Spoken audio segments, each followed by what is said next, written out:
Hello. So this video, fair warning, is going to be a very uncomfortable video for everyone, not only white people, but also uh, Black, Indigenous, and people of color. And it's about our own complicity and cooperation with the white pathology system and the white patriarchy system. So, for example, there were Indian soldiers who fought in the British Army, who fought for the British even back in the day. And it's still happening. There's no way they can continue to have this global empire that's, well, now it's more covert, right? This covert global empire oppressing everyone with different versions of their racism. In our countries, such as Southeast Asia and South Asia, they use colorism to continue to enact white supremacy. For example, in India, skin whitening creams are still $1 billion industry. And I want to talk about also related to that, the parallels between racial justice and gender justice. And all this came about because of a call on Sunday at my Indigenous Roots Unmeeting. And then the next day I saw a talk, an IG Live by Alok Menon, who just came out with their new book, Beyond Their Gender Binary, where they were talking about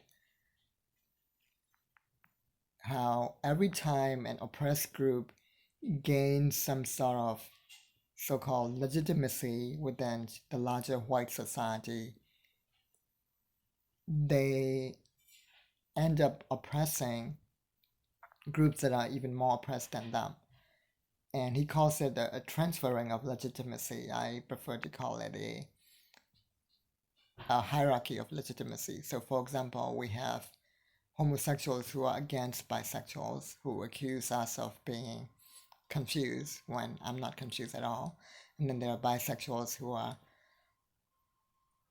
against pansexuals, and now there are even trans people who are against non-binary trans people, right? So this keeps happening over and over, and I think it's partly because of what's known as the fawn trauma response, or Stockholm Syndrome, us trying to escape our prisons by appeasing our captor or by cooperating with those who have captured us.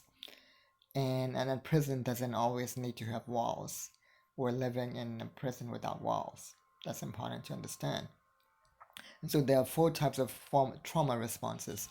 Most people are aware of the freeze, fight, and flight, but there's also a fourth trauma response known as the fawn or the appease trauma response.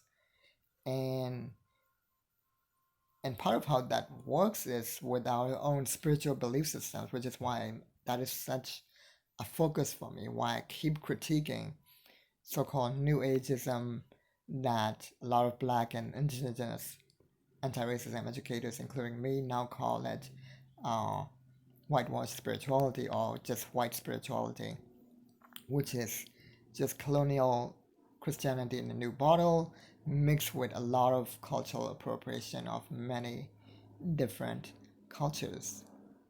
So another example of this hierarchy of complicity is, for example, the countries that a lot of the people in my calls come from